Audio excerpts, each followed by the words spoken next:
and welcome to your Saturday chat with Lindsay. So this week, well, God's been talking to me about two things this week. So a lot of my Bible notes that I use have all been about money. So he's been talking to me about money this week, and also he's been talking to me through my garden again. So a little bit more about my patches in the garden. And I was trying to find a Bible verse that sort of brought the two together. So I've come up with this one, and it's from the Message version. Okay, so this is from Matthew 6, 25 to 34, and part of the Sermon on the Mount. But I really liked the way the Message put it.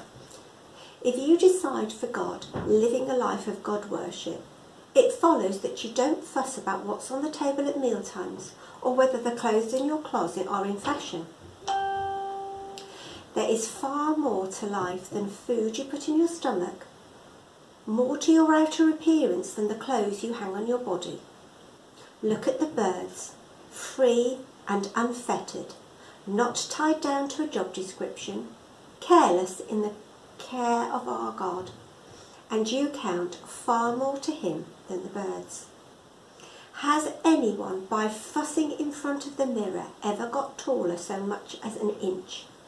All this time and money wasted on fashion, do you think it makes you that much difference? Instead of looking at the fashions, walk out into the fields and look at the wildflowers. They never preen or shop, but have you ever seen colour and design quite like it? The 10 best dressed men and women in the country look shabby alongside them. So that sort of spoke about both the money thing and about the garden. So the money thing that I felt God was talking to me about was what we do with our money. And I suppose in these times that's become much more important to people, because some people are on furlough, which means they're only getting 80% of their wages. Some people are working and doing overtime because they're in a key role, and therefore for them the money situation is better. And there's those that have lost their jobs and are worrying where the next meal comes from. So I'm sure these Bible notes were probably written before lockdown. But it was quite interesting, the different aspects over this last week that they have talked about. So they've talked about, God trusting us with the money that we've got, and how we use that money says how we feel about God, and whether we're sensible with our money, and whether he trusts us with a little, and when we're good with a little, he'll then trust us with a lot, and what we do with that. So that was one of it. It was how we use our money in times of trouble, and do we just hoard for times when times are tough, or do we trust God and say, well, I could help out, and I could do this and I could do that with the money, and I'll just trust that if I get tough times, God's going to help and sort it.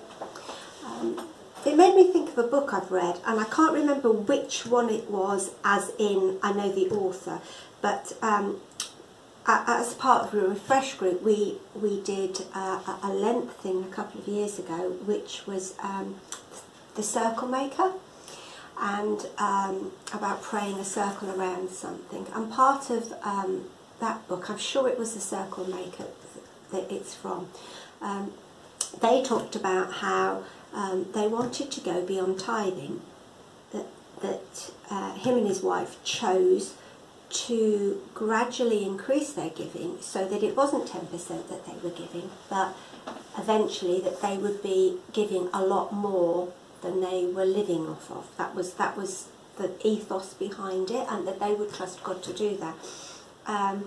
And actually that at the time was quite a challenge, to actually look and say, okay, can I increase my giving, say, from 10% to 11% this year, to 12% next year? How does that look? What financially, how does that look for us? Or do you just say, well, I'm going to do, I don't know, 12%, and God will provide if that, So that was quite an interesting one, and it made me think about that. You know, how are we doing this in this time of lockdown? Some people who would give cash at Sunday services. Obviously, I have not got that facility to do that now. I don't know, they might be putting the money in the pot, and then when we're back together they'll do it. They might have decided to actually give the money to Jeremy and, I don't know, post it through his door or send it, you know, I think there's details somewhere online that you can do that. Have other people thought, well, do you know what, I can't actually do that because there is this issue of spread with money, but do you know what I'm going to do? I'm going to go out and I'm going to spend the money that I would have done on food, and then I'm going to give that food to the food bank.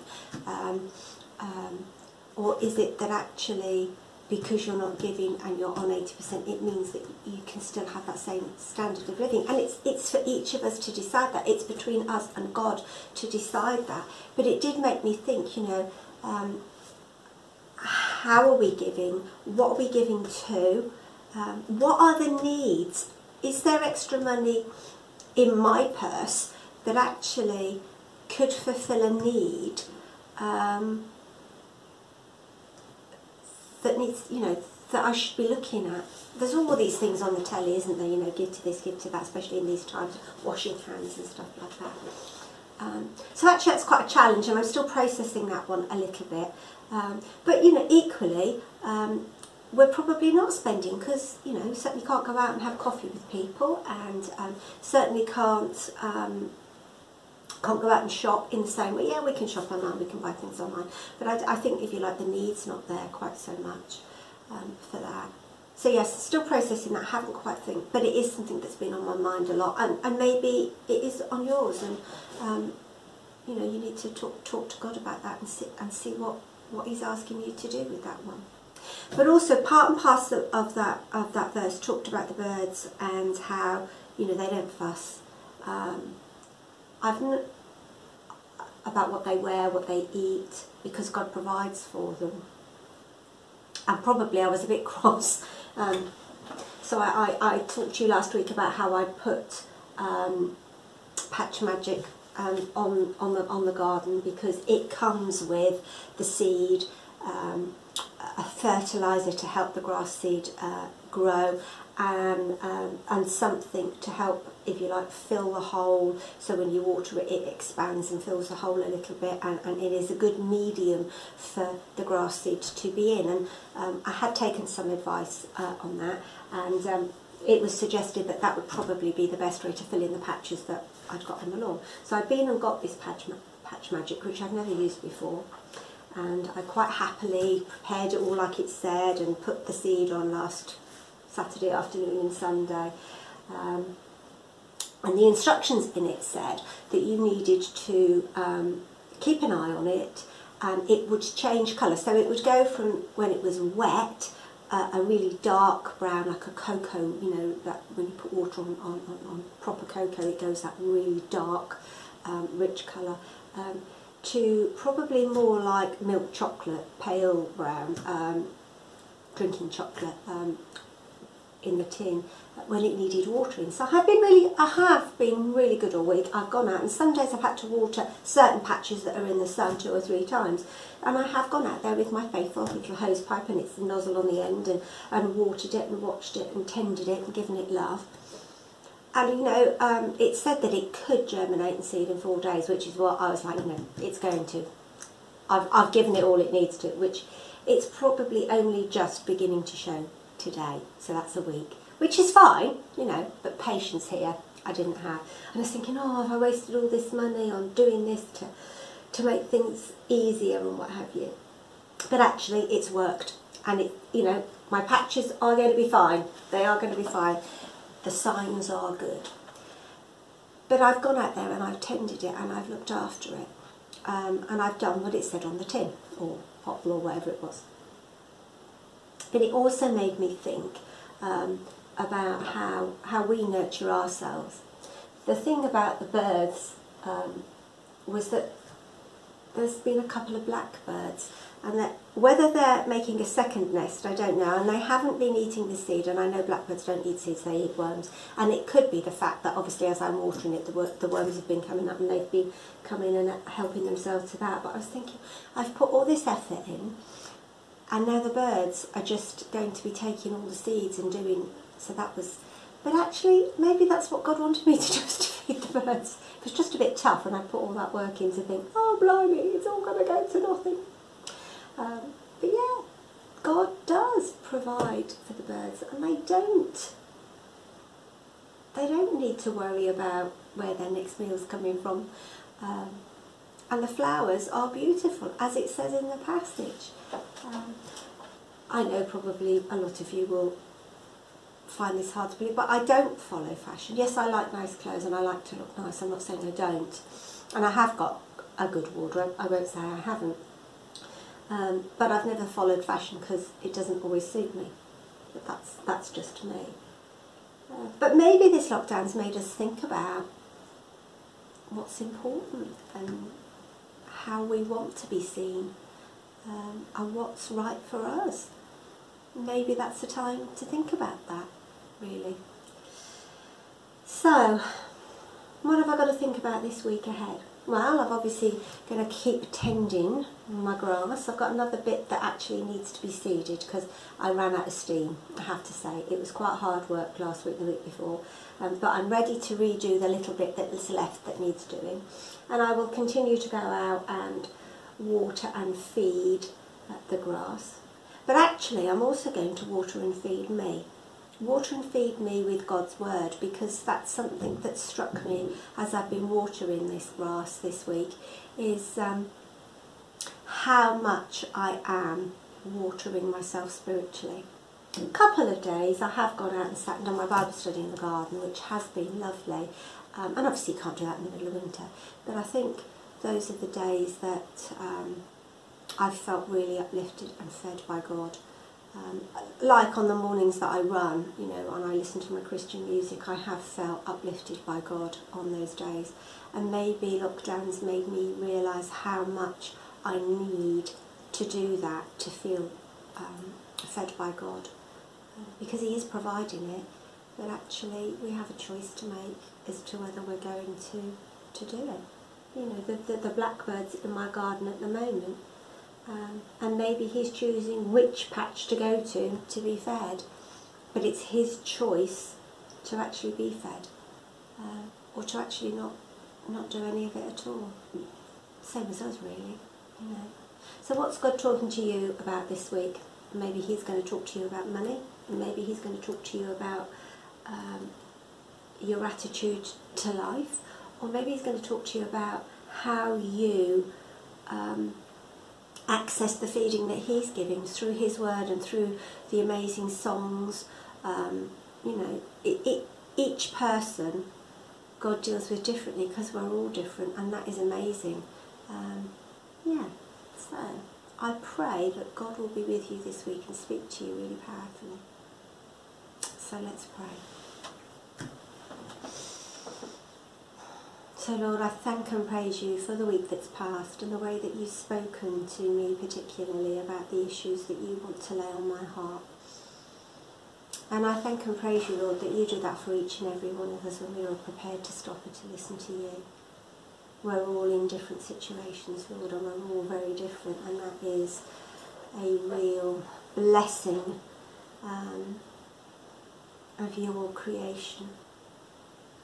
Lord, I pray as we go into this next week that you would speak powerfully to each and every one of us about something that you want to lay on the hearts of those that love you. I thank and praise you, Lord, that we still have an amazing National Health Service who are providing an amazing service, and I lift those frontline workers to you, Lord, that by now are feeling exhausted, working 12-hour shifts, and you know, the constant threat of death that they're facing every day. Lord, I pray that you will bring them peace, and for those that struggle, that you will bring them the help they need after this, that things will be put in place to support them, Lord. And I pray for the key workers, Lord, for the teachers who, have done an amazing job supporting the children with home learning, and for all those that have kept the country going, for those that empty our bins, provide electricity, keep the shops filled, the doctors, the GPs who are trying to help us even though we're not allowed to see them. Lord, I just lift them all to you and thank you that there are people that have done this. I pray for the bus drivers and the taxi drivers and all those that have been putting themselves in vulnerable situations, Lord. And I pray for you, Lord, for this this week ahead, for the children who are on half term and for the parents who, it might be a huge relief that school is now not happening and they're all going to get a break. Other children might need the routine, Lord, and I pray that the parents can find something for them that need it, Lord. And I pray it would be a time of refreshment as we then face the next phase of this pandemic, Lord, and whether schools are opening or partially opening or not opening, Lord, that you will give those that are in authority the information they need to make the right decision for their particular situation.